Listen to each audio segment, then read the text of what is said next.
What's good? What's good? We are back. We are back. We are back. Guess who's back? Guess who's back? Still smell the blow on my clothes. Don't make me have to relapse on these hoes. And we take down the tax of the rolls. When I was hugging it, niggas couldn't do nothing with it. Straight from the oven with it. I think I said that right. I think that was Jay-Z and Scarface. But nigga Scarface was like, from the womb to the tomb, a hot pot, jar, and a spoon, about a maybe 40,000 in food. That nigga Scarface killed that shit. Like, guess who's back? It's your boy Face Mob. Started with an 8 ball. Gotta get this cake, dog. Get niggas a break, dog. You know how to game, dog. What you think I slang for to go against the grain, though? I'm out here in grind mode, wrapped up in the paper chase. I want to fuck the fine home and candy paint the 88. What y'all know about that Scarface? I think that was off the last of a Dying Breed album. That's one of my favorite albums. You know, Diamond was a good album, but you know, my favorite album was The Last of a Dying Breed. But I'm glad everybody is back. I just got done doing a HHN special report. Make sure y'all check that out. We got a new law put in place. So I'm going through other people's phones in this bitch. What's good? True Zone Productions in this building. What's good? What's good? You about to get off into it. You are a god, living a human experience, boy. Read the rules, boy. The God of War. Drop the link, try to join. Oh shit. All right, maybe on the next one. But you know what? But on that all depends. You know, so I kind of got to get this out. Maybe on the next one, or maybe at the end of this. It all depends. It all depends. It all depends. I'm just letting the day flow. So let's just see how this day go. Let's ride. You are God, an expression of the divine source, a God particle existing in human form. God uses humanity to experience itself in this state, in human form. But you aren't actually human. You are a soul, an expression of that God, and you are that God itself. There are even other states of consciousness like animals that God uses to experience what those forms of life are like as well. And there is a question that comes to mind. There is a question that comes to mind. Which God are we in the image of? It's all good, man. Oh yeah. Yo, bro, I got my 20 hours back, so I might drop that link. You already know what it is. Because this would be a good conversation to cover. You know, like just to see the perspectives and the minds of other people that's walking down the path of self-guided. Let me be clear on what I mean when I say God. I'm not referring to the concept of God as defined by organized religions. The term God itself has a complex etymology, often rooted in Indo-European languages, meaning to call or to invoke. But we're talking about something far more profound and all-encompassing. We're referring to what Tahuti, also known as Thoth the Atlantean, calls the All, the infinite intelligence, the source of all existence. It's what the Hindus call Brahman, the ultimate reality, the absolute or total consciousness, from which all existence emerges. This is part 2 of the Your God series, where this time I'll talk even deeper about these mystical concepts written about in ancient texts and experienced firsthand by us at the library. I'll help you to get a better understanding of this mystic truth. Think. When you say I am, who is that I? It's not your body, your thoughts, or your emotions. It's not even the voice in your head that you might mistake for your true self. As we discussed in our mental chatter video, that inner voice, the ego, isn't the real you. The real you is the awareness behind all of that, the infinite consciousness, the primordial awareness, deliberately manifesting itself into this specific. So what is the ego? when like when you hear these type of conversations and we break down and we really fully break down who it is that we're trying to be or what it is that we're trying to see or where we're trying to go. We got to break everything down. Is the ego an entity that lives within you, or is the ego you? And you are also the awareness, which goes back to the I guess one of the native proverbs, the being the dream and the dreamer type shit. But which one is flesh? Now that's when a whole bunch of deeper thinking come in. Yep, that's a whole rabbit hole. That's a whole other rabbit hole.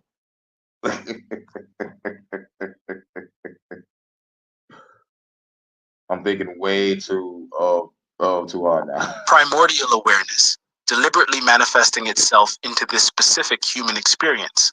There's a misinterpreted concept in Hermeticism that refers to all is mind, and that isn't true. Sometimes when people follow a spiritual path or religion, they tend to misinterpret the true meaning of what the teacher is saying. Hermeticism was taught by Hermes Trismegistus, which is seen as the final incarnation of Tahuti. So what I'm about to tell you about the all is the root of all Hermeticism and Netarianism from ancient Kemet and ancient Atlantis. In the Emerald Tablets, Tahuti writes in Tablet 7, "Turn thy thoughts inward, not outward. Find thou the light soul within. Know that thou art the master. All else is brought from within." He's not, I am the master. You feel me? Tahuti was telling you already that you are the master. Tahuti. saying think or the universe is mind, which often gets interpreted as use your head or mind power trumps all. True wisdom has a lot less to do with the brain. And according to what Tahuti is saying, we should be looking within. He's telling us that our true nature, our light soul, is not separate from the all, but a direct expression of it. Listen. Your human experience, every success, every failure, every ecstasy, all the pain isn't happening to you. It's happening to your body. You as a soul are a part of the all, are watching those experiences, getting caught up and attached to all of those emotions and circumstances. Breathe. Let that bubble in your brain for a minute. You are simultaneously a part of the all and the whole of the all, experiencing life in human form. Every thought in your head, every beat of your heart, every cell in your body, it's all the infinite intelligence in action, in experience, in expression. But the real you isn't even that. You are the soul, not the body. This understanding doesn't just change the game. It reveals that you are the game, the player, and the playing field all at once. It's like going back to the myth. You are the dream and the dreamer. In the Star Trek Deep Space Nine episode with Benjamin Sisko, went back in time to like I guess like he was like during I guess like the 50s or 60s. There was still kind of racism on the shit, and they kind of didn't want him to put out his I guess his book on the black captain being the leader of the starship and shit. And somehow the connection with the starship was real with the fucking shit that he went through. Like it was very philosophical. Like I forgot the name of the episode. It wasn't Under the Pale Moonlight. No, Under the Pale Moonlight was a real ass episode. That was the shit. But like Star Trek DS9 is you like, just check that out.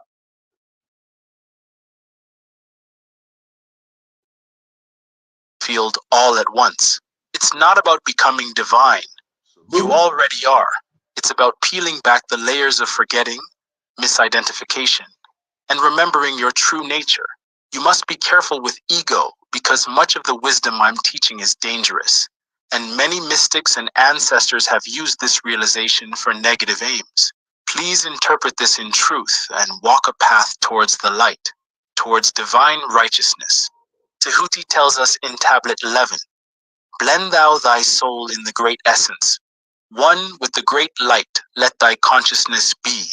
This is the key to realizing your true nature, not as a separate entity, but as an integral part of the all. If you're starting to understand what I'm saying here at a deep level, then give us a like and subscribe. I'll help guide you, while you'll help us as well. Okay, let me tell you about the role of challenges and what that means for you as the soul. I ain't never seen nothing like this. They found 787 spicy toys in his mansion, along with 1,000 bottles of lube. Oh, hell no, that's crazy. And the worst part is that they're using this to distract you from the $5,800 They cash do this to distract you for the money that they Let me tell you about the role of challenges and fuck this ad, bro. Now the ads is talking about the Diddy Lube. Get the fuck out of here, dog. Dope stole the tablets from the original, twisted the meanings they using against us, just like the Bible and the Bible. what that means for you as the soul.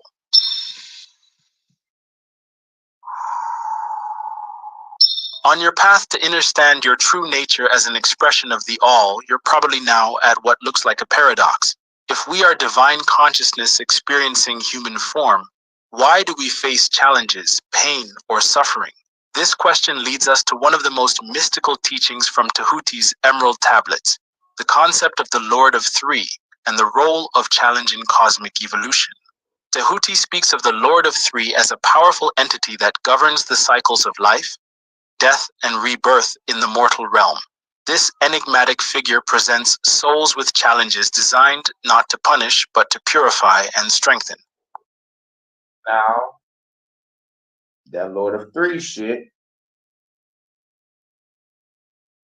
I feel some type of way. You're in charge of life, death, and rebirth, and put us through these challenges to not, I guess to make us stronger. That reincarnation shit just like to keep us suffering. This is like, nah, bro, we ain't trying to keep on suffering endless cycles. We're trying to go beyond.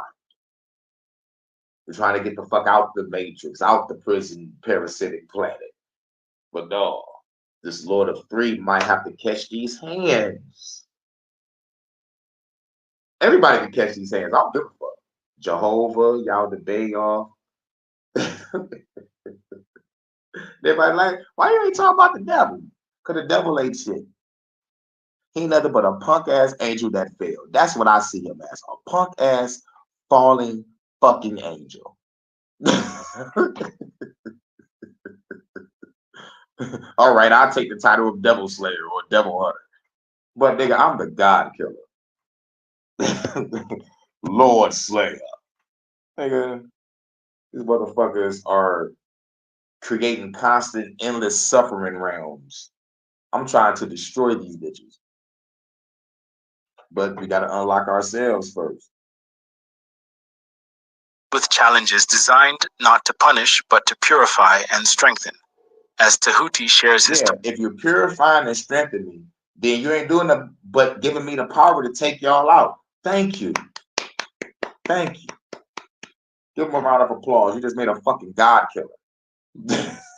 talks with the Lord of Three. Congratulations, Lord. You played yourself.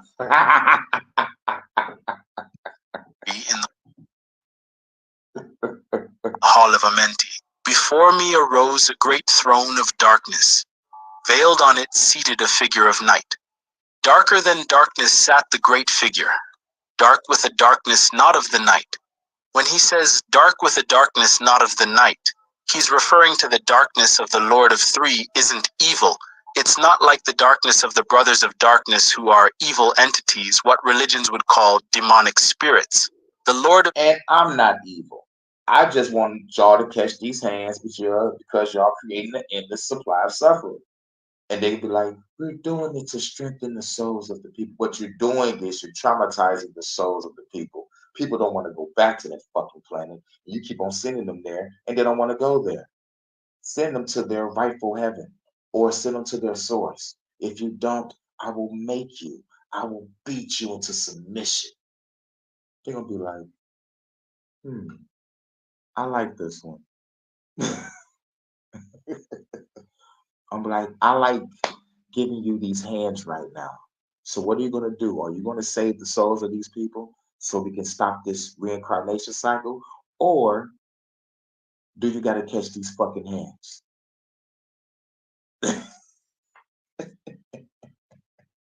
I know motherfuckers is like, Hurricane, you fucking crazy, but goddamn, somebody gotta speak for y'all.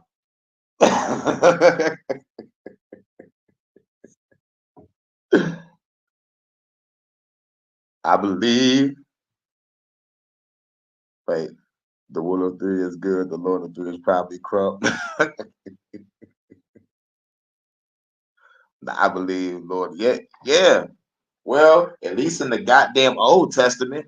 The Old Testament, nigga, like God was motherfucking having a symphony orchestra with the bodies of all the people that he sent plagues to and sent legions of people on. Kill all the men, women, and children. Yeah, the God's words. God was like, hey yo, take the virgins and do whatever you want with them. Yeah, nigga, those are God's words. God also killed some children with some bears. Yeah, all because they was roasting a bald head prophet. Ain't that a bitch? That bald head prophet should have had some motherfucking jokes for the kids, but no, he wanted to be like, yo, God, kill those niggas for me. And God was like, bet.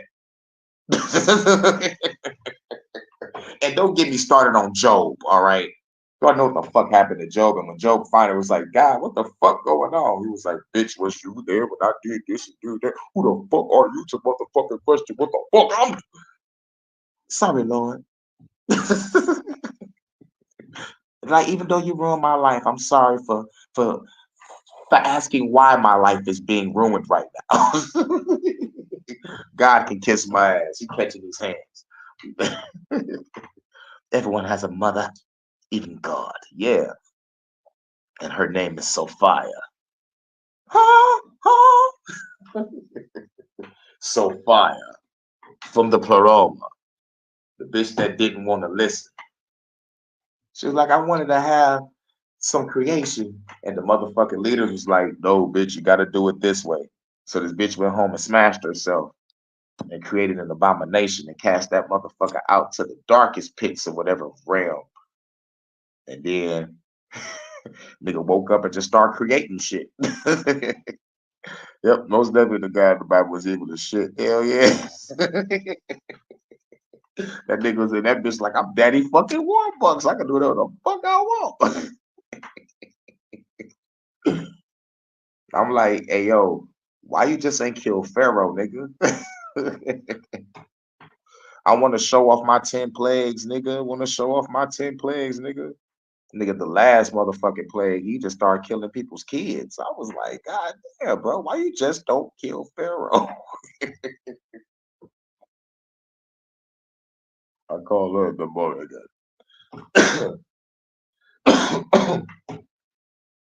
Morrigan. Morrigan. Every time I hear that name, I think about that motherfucking game Darkstalkers. There's a bitch named Morrigan on there. She's like a succubus demon chick. Sexy as fuck. And the other game, Dragon Age Origins. Morrigan is a magician. And I think Merlin had a bitch named Morrigan or some shit. Morrigan is a popular magical witch name.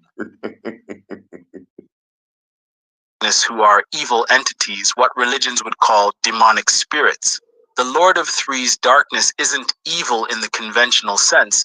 It's a catalyst for growth, a necessary contrast that allows the light of consciousness to know itself more fully. The Lord of Three explains, these are lights that are souls among men, growing and fading, existing forever, changing yet living, through death into life. When they have bloomed into flower, reached the zenith of growth in their life, swiftly then send I my veil of darkness, shrouding and changing to new forms of life. He says, once you've bloomed and done great in life, I send my challenges to you. A lot of them ugly and nasty, those apparent setbacks we face in life. But far from being punishments or obstacles, these are opportunities for growth and evolution. Yeah, and it's that shit right there that will trick a motherfucker into thinking that he got some type of greater fucking purpose when he reached the other realm, just to trick the motherfucker to go back and do the shit again. Nah, nigga. Nah, nigga. I'm not coming back. I'm not going back. I'm gonna be like Ice Cube off that movie. I ain't going back. Was that Mission to Mars or some shit like that? Damn, girl, I like you already, bitch. Nigga, everybody catching these hands. It is only gonna be life, death, no rebirth. Let motherfuckers go to their fucking realm in peace. Not keep on coming back here to be energy harvested. Maybe the Lord of Three are just energy harvesters on a nice side of the game. Yeah, maybe they're them. I don't trust these fucks. We are the ones being toyed with. We are the ones being played with. We are the ones that's the energy source. Rather, it's a motherfucking movie called The Matrix. We're a fucking battery. Or in the video game Asura's Wrath, where our energy is powering a fucking machine to blast a motherfucker. Or our energy is being harvested just to keep a motherfucking race of parasitic entities alive off of every single emotion, rather if it's negative or positive. It don't really fucking matter. Our soul in general is a fucking energy source. And there's a game called Death Stranding. Oh my god, yeah. Hold on. In the movie Death Stranding, our motherfucking, in the video game Death Stranding, our motherfucking soul is a goddamn nuke. But like, hold on, real quick. Just give me a quick second. I'll be right back.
All right, I'm back. Yeah, my shoes is about to come through. I'll just that was my shoes. Yeah. But yeah. What's the comments? It's like the Mazda there, could be found life force energy, but no way had to be found to say these kids with traffic. Exactly. All the Mace Holmes, fear the Morgan, fear the Morgan. Yeah. She ain't happy with them.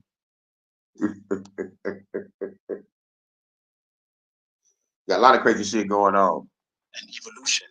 Just as a muscle grows stronger through resistance, you and me as souls grow stronger through overcoming challenges. The nuance here is deep. The Lord of Three doesn't create suffering for its own sake. No, this entity presents us with specific experiences that push us to our limits, forcing us to expand our consciousness and tap into deeper reservoirs of strength and wisdom. These challenges are not random. They are tailored to your specific journey as a soul and your current level of development. Also, the Lord of Three operates on multiple levels simultaneously. On the personal level, it manifests as the challenges we face in our daily lives. On a collective level, its power is seen in the trials faced by societies and civilizations. Think about your most difficult experiences. Didn't they forge you into who you are today? Didn't they give you depth, resilience, and compassion? This is cosmic alchemy in action, the transformation of lead into gold, of suffering into wisdom. But it's not just about personal growth. Each challenge you overcome contributes to the evolution of the collective consciousness, affecting the entire fabric of reality. You're not just passively experiencing these challenges, you have the power to actively transmute them. This is where practices like shadow work, meditation, qigong, yoga asanas, pranayama, emotional release techniques, and somatic experiencing come in. These are timeless technologies of cosmic self-realization. The key is to approach these challenges with awareness and intention. When we face our trials unconsciously, we often get stuck in patterns of reactivity and victimhood. But when we approach them with the understanding that they are growth opportunities, we can transmute them into fuel for our spiritual evolution. Try this. Close your eyes and bring to mind a challenging experience from your past. Now, instead of seeing it as something that happened to you, see it as something you, as the all, chose to experience for your own growth. No, never again.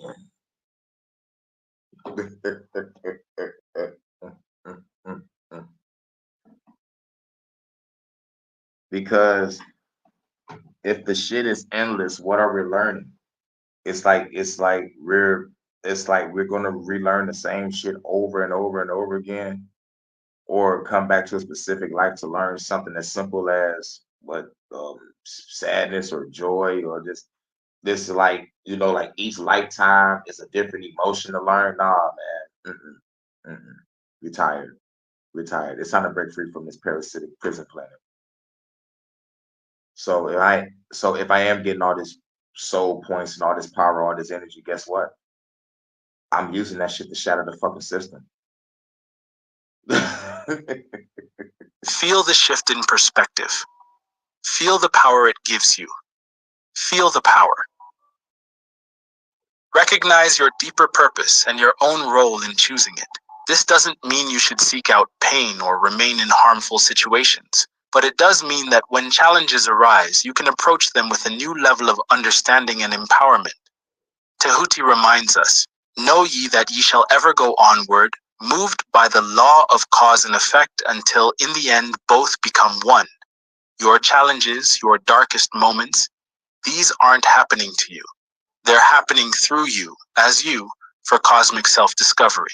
Remember, the darkness presented by the Lord of Three is fundamentally different from When you're trying to self-discover that you don't snap and kill someone, most motherfuckers, some situations, man, put us through that point.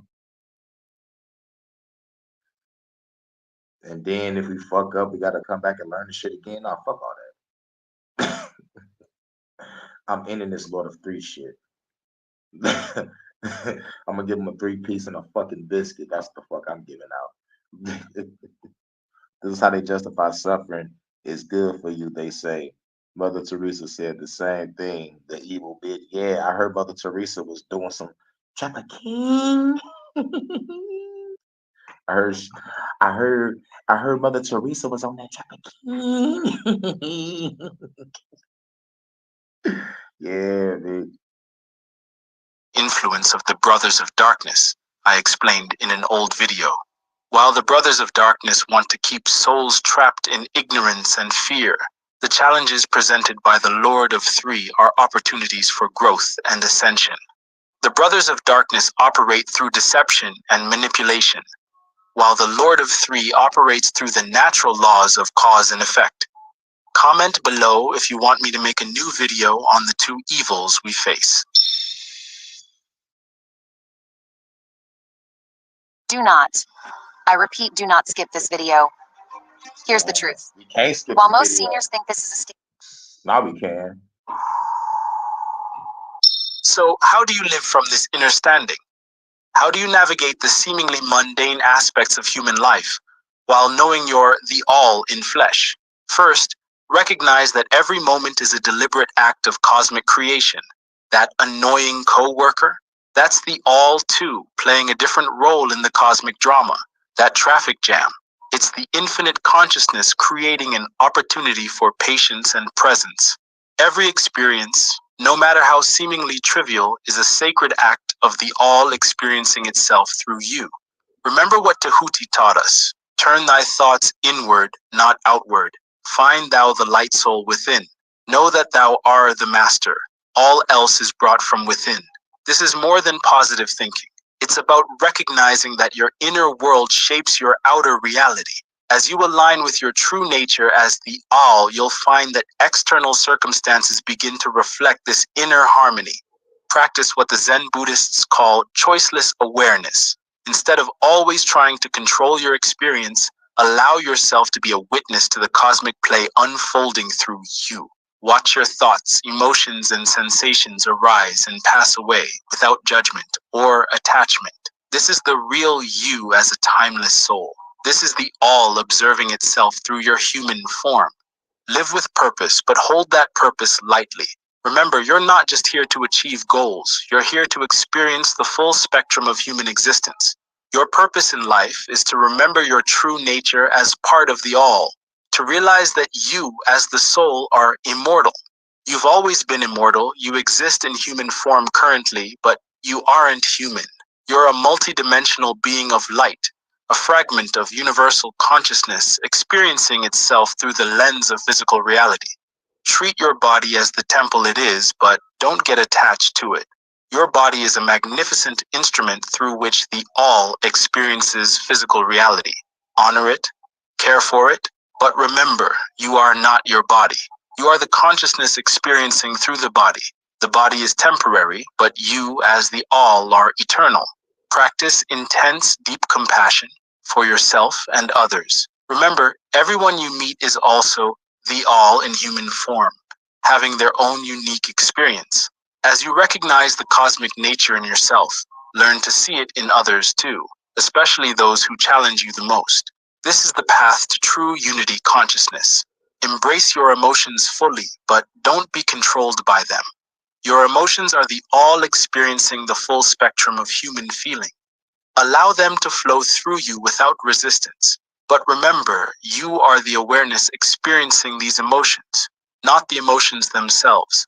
This is part of the cosmic alchemy, transforming all experiences into wisdom. Cultivate gratitude not just for the good experiences, but for all experiences. They're all part of the cosmic play, all opportunities for growth and self-realization. Even your challenges are gifts, deliberately chosen by you as a soul for your evolution. The Lord of Three. Every challenge is an opportunity and ascension. This understanding isn't meant to separate you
God damn, man. This motherfucking phone ain't shit, dog. Shit, but I'm back. I'm back. Yeah, man.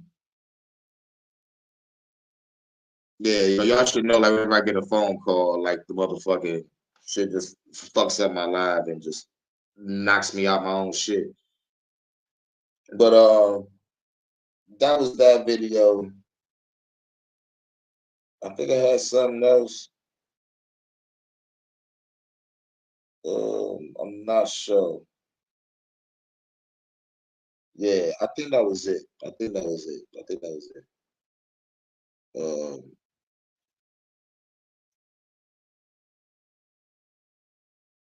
My final thoughts on that.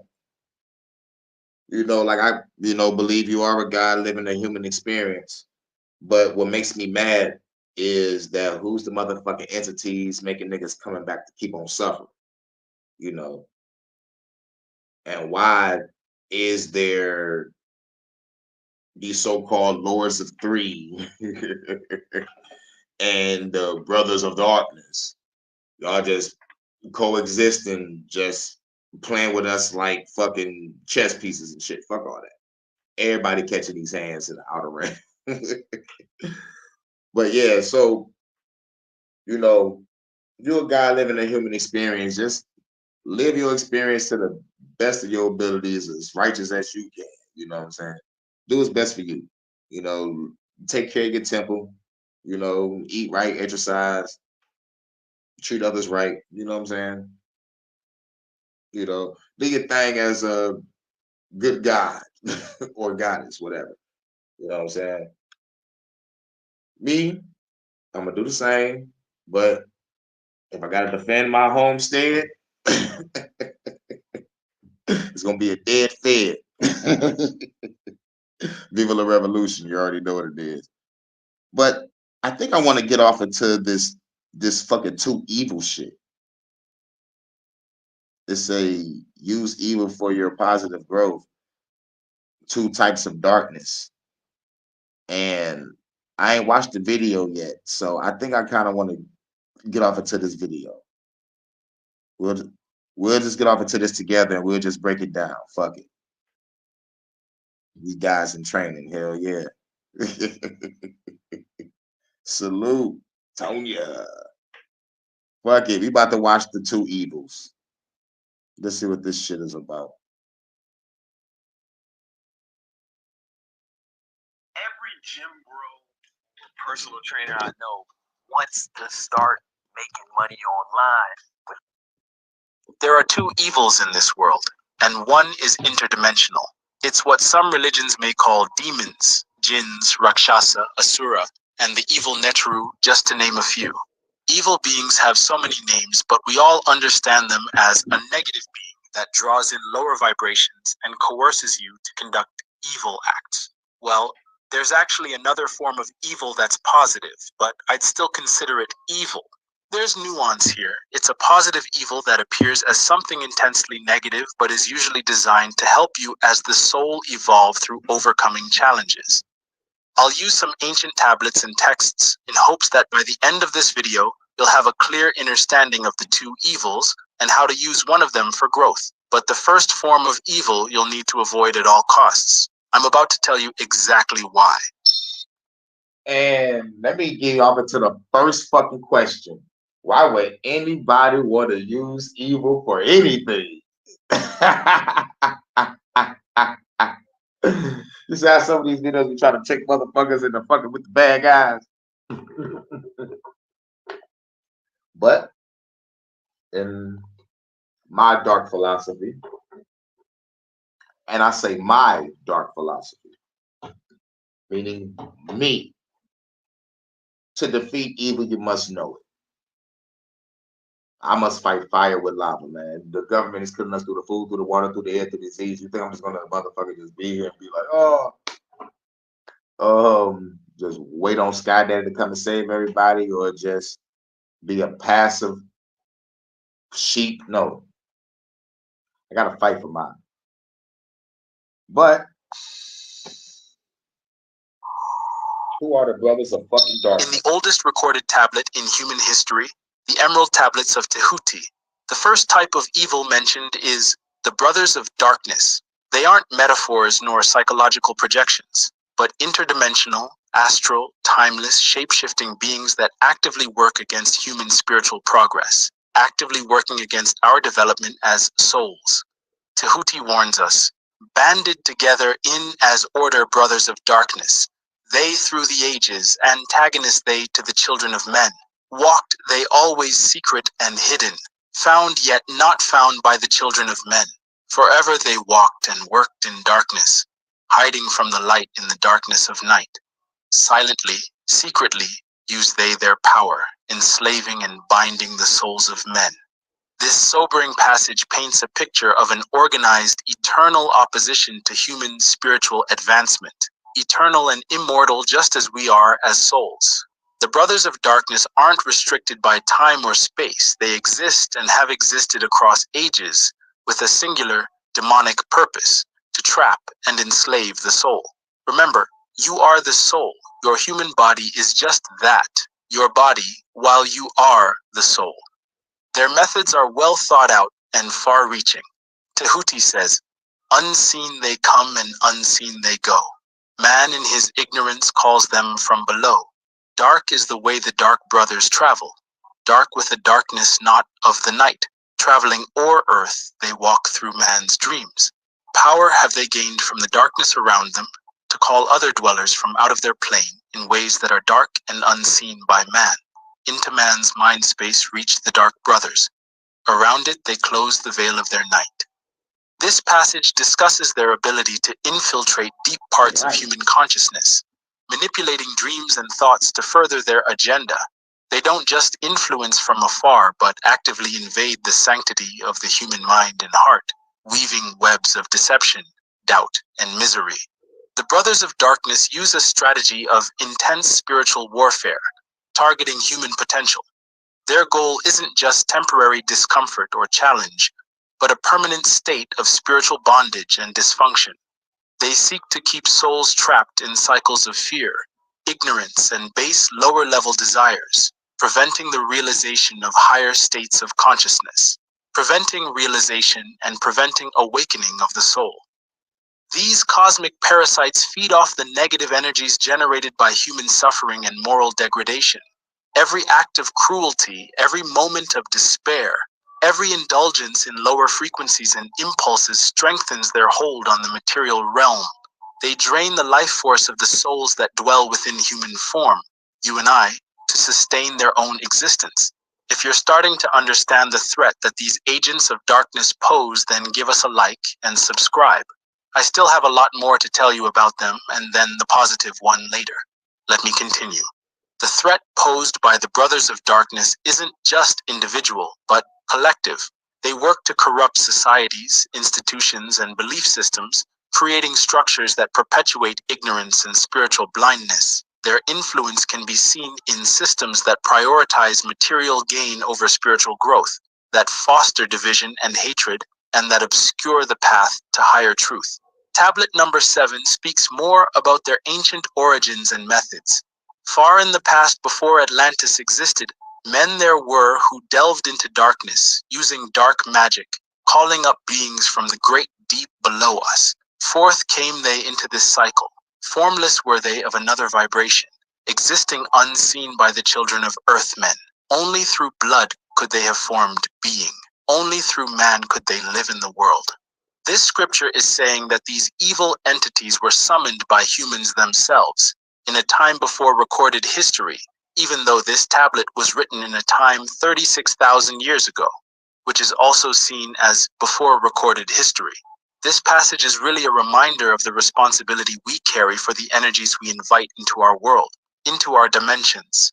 Tehuti continues, in ages past were they conquered by the masters, driven below to the place whence they came. But some there were who remained, hidden in spaces and plains unknown to man. Lived they in Atlantis as shadows, but at times they appeared among men. Aye, when the blood was offered, forth came they to dwell among men. Yes, Atlantis was a real place, The ancient Egyptians and Sumerians held the records and wisdom of Atlantis after their global society and central islands were wiped out. Tahuti is also called Thoth the Atlantean, and he talks a lot about the early days of Atlantis in the tablets. It's written that after the Great Flood, which was in part caused by the Brothers of Darkness, he and a few other Atlanteans escaped and left to teach the people of ancient Kemet, also known as Egypt. The wisdom of early ancient Egypt was brought over by their god Tahuti, and the other Neteru from Atlantis. They're depicted in all the hieroglyphs. The god of wisdom with the ibis beak is Tahuti, but that's its own video, so I digress. That specific passage lets us know while these entities were once defeated, some are still here, hiding in dimensions beyond our current level of perception. They're opportunists waiting for moments of weakness or darkness in humanity to manifest and exert their influence, and their influence is far-reaching. The Brothers of Darkness are masters of deception, capable of blending in with humanity when it suits their purposes. Tablet 7 then reads, "In the form of man moved they amongst us, but only to sight where they as are men. Serpent-headed when the glamour was lifted, but appearing to man as men among men. Crept they into the councils, taking forms that were like unto men, slaying by their arts the chiefs of the kingdoms, taking their form and ruling o'er man." Serpent-headed, doesn't that sound familiar? Is this the first account of a reptilian race in recorded human history? These entities can shapeshift, disguising themselves as humans and infiltrating the highest levels of power and influence. They're not just working from the shadows, they're actively shaping human society to serve their dark agenda. Don't get it confused. 99.9% of the wisdom in the tablets is deeply positive in nature. But I wanted to make a video on these dark natures to help our community learn about the evils. Tahuti tells us, only by magic could they be discovered. Only by sound could their faces be seen. Sought they from the kingdom of shadows to destroy man and rule in his place. Remember, magic equals energy. Seek within. Nice.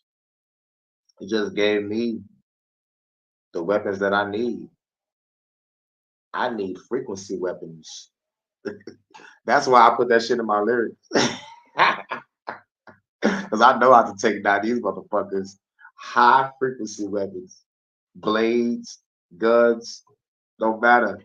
I can see your reptilian shape-shifting, bitch. Thy heart of the flame, your Sekhem, chi, prana, soul force. Cultivate it, that's magic. That's how we banish and avoid those entities. Cultivate the discernment needed to recognize these entities and their influence in our world. Comment below if you now have a better understanding of this type of evil. Now let me talk about the evil that's designed to help us grow as souls.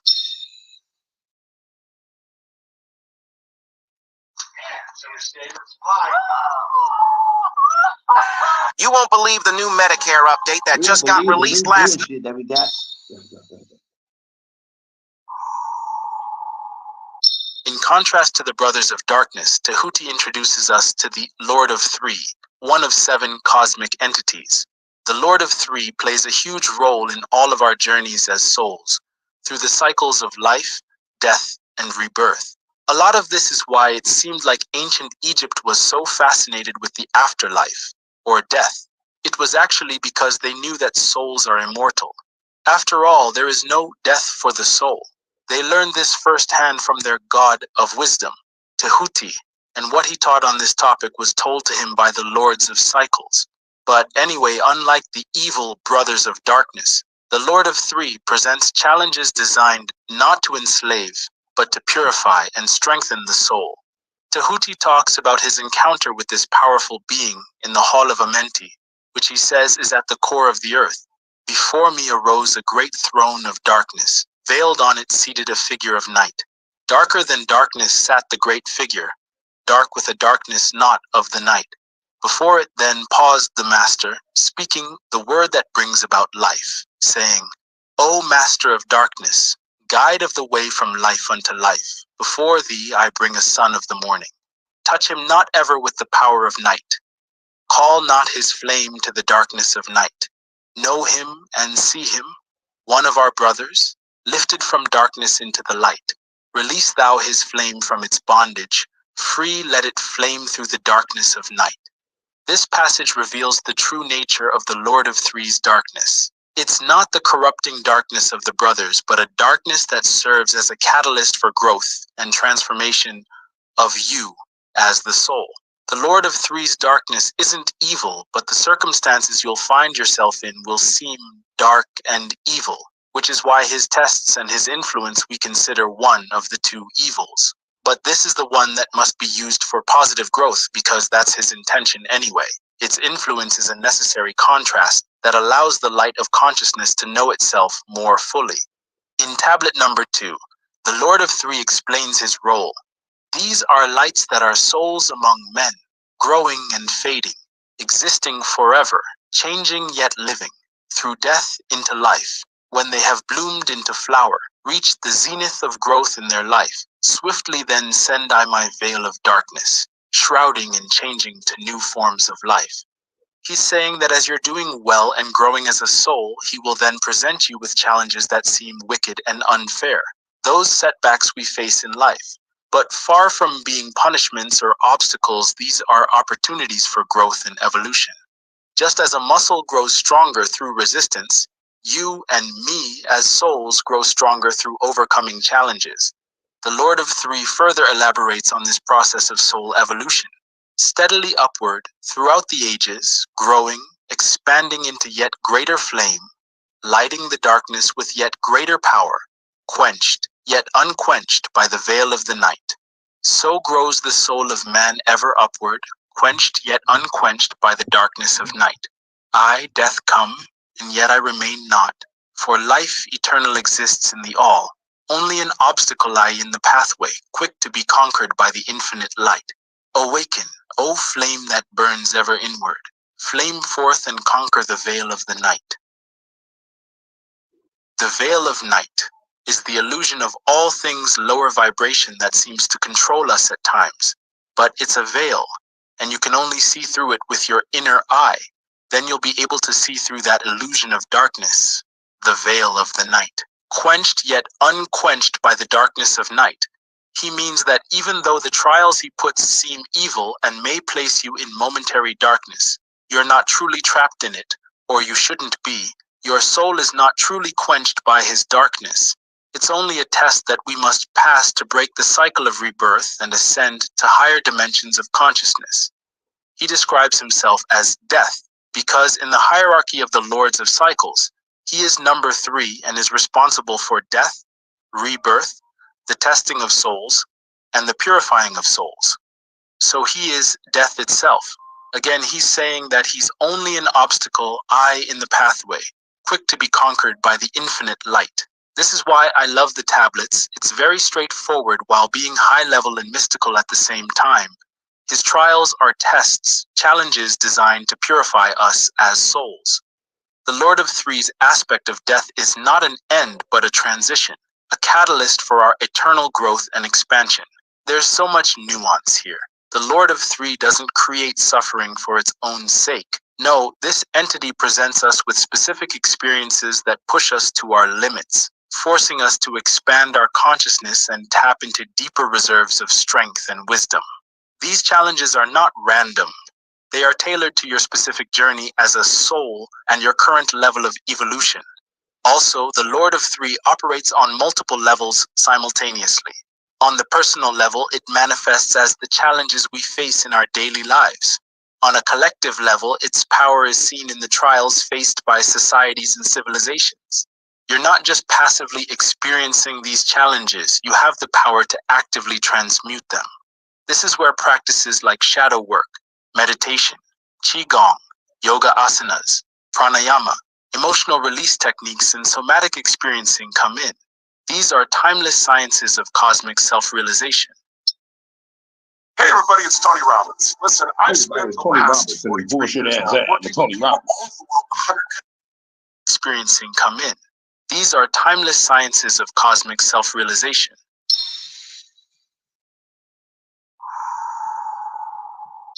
Understanding the difference between these two types of evils is important for walking the path of a mystic, the path of spirituality. The brothers of darkness seek to keep us trapped in ignorance and fear, while the challenges of the Lord of Three give us opportunities for growth and ascension. They may seem the same, but they are not. The key lies in our response to these forces. When faced with a challenge or difficulty, we gotta ask ourselves, is this experience pushing me to grow and evolve, or is it trying to keep me trapped in lower states of consciousness? Does it have an opportunity for learning and expansion, or does it only want to exploit my fears and weaknesses? Let me say that again. Ask yourself, is this experience pushing me to grow and evolve, or is it trying to keep me trapped in lower states of consciousness? Does it have an opportunity for learning and expansion, or does it want to exploit my fears and weaknesses? This discernment isn't always easy, as both types of evil can manifest as difficulties or challenges in our lives, but the intent and outcome of these challenges are fundamentally different. Let me explore some examples to illustrate that. Number 1, synchronistic setbacks. Imagine you're about to start a journey that you believe will advance you spiritually. All of a sudden, a bunch of obstacles, your car breaks down, your flight is canceled, or you fall sick. These could be seen as mere inconveniences, but from a metaphysical perspective, they might be a challenge from the Lord of Three, testing your resolve and forcing you to find creative solutions, ultimately strengthening your will and adaptability, which in turn strengthens your soul force, your chi, which is beyond the human body? Or is it B, an attempt by the brothers of darkness to discourage you from your path, playing on your fears and doubts to keep you in a familiar, comfortable state forever? Which one? How do you respond? Think. Do you see these setbacks as opportunities to practice patience and problem solving, or do you allow them to defeat you and abandon your journey? Number 2, relationship conflicts. Consider a recurring conflict in a close relationship. On the surface, it might seem like a purely negative experience. However, if it's a challenge from the Lord of Three, it might be pushing you to develop more empathy, improve your communication skills, or confront and heal old wounds. Or is it B, if it's an influence from the brothers of darkness, it might be attempting to keep you trapped in cycles of blame, resentment, and separation, feeding off the negative energy generated by the conflict. Think. The difference is in the growth potential. Does facing this conflict offer a path to greater understanding and connection, or does it only seem to deepen the divide? Number 3, dark night of the soul. Many spiritual traditions speak of the dark night of the soul, a period of deep spiritual crisis and questioning. This intense experience could be a profound challenge from the Lord of Three, stripping away old beliefs and identities to prepare you for a higher level of consciousness. Or is it B, an attack from the brothers of darkness, trying to break your spirit and lead you into despair and disconnection from your spiritual path? The key is in the outcome. Does this experience, however painful, lead to a deeper connection with your true self and the universe, or does it leave you feeling more isolated and hopeless? Number 4, temptations and distractions. In your spiritual practice, you might encounter temptations or distractions that pull you away from your path. These could be A, tests from the Lord of Three, strengthening your resolve and helping you clarify your true priorities. Or is it just B, subtle manipulations from the brothers of darkness, designed to slowly pull you off course and into lower vibrational states? Let's think. The difference is in the long-term effect. Does overcoming these temptations leave you feeling stronger and more committed to your path, or do they slowly destroy your spiritual practice over time? Number 5, psychic or energetic attacks. For those sensitive to subtle energies, you might experience what feels like psychic or energetic attacks. These could be A, intense purging experiences orchestrated by the Lord of Three, forcing you to confront and release deep-seated fears or limiting beliefs. B, or actual attempts by the brothers of darkness to weaken your energy field and make you more susceptible to negative influences. Think. The key here is in how you emerge from these experiences. Do you feel clearer and stronger after processing the energy, or consistently drained and vulnerable? Take some time to watch this part of the video again to write things down. Really think.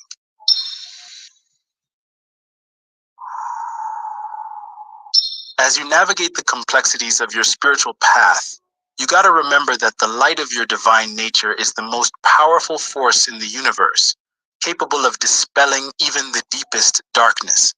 In tablet number 6, Tehuti sheds light on how to move. Listen, O man, and heed ye this wisdom. Even as darkness, so is the light. When darkness is banished and all veils are rendered, out there shall flash from the darkness the light. By understanding the true nature of the brothers of darkness and the Lord of Three, we can navigate our spiritual path with greater wisdom and clarity. We can discern between the corrupting influences that seek to derail our evolution and the transformative challenges that propel us forward. In that same tablet, tablet number 6, Tehuti gives us clear instructions for dealing with the dangerous evil. Surrender not your soul to the brothers of darkness. Keep thy face ever turned toward the light. Know ye not, O man, that your sorrow only has come through the veil of the night? Ay, man, heed ye my warning. Strive ever upward. Turn your soul toward the light. For well know they that those who have traveled far towards the sun on their pathway of light have great and yet greater power to bind with darkness the children of light. Learn to discern between the two, and as we face each challenge presented by the Lord of Three, we have the opportunity to transmute darkness into light, ignorance into wisdom, and separation into unity. Each trial overcome is a step towards our ultimate awakening, our reunion with the all. Right. That's the last of that. It got real deep at the end. You know what I'm saying? It's my first time watching it, you know what I'm saying? So like we all listen together. Hope y'all grabbed y'all truth from that. And when it comes to the Lord of Three and the Brothers of Darkness, they're gonna catch these hands when I sing it. I don't give a fuck. But shouts out to everybody coming through. Y'all might have to catch the playback. We searching for truth. Shouts out to the Enemies Public. Shouts out to Water Style. Shouts out to Joe. Joe, tell him something. Joe, something. No. Shouts out to DJ Tonya in the building. Go DJ. Shouts out to True Zone Productions. Shoot, it's 1:43, man. I'm about to go grab me some Coney Island.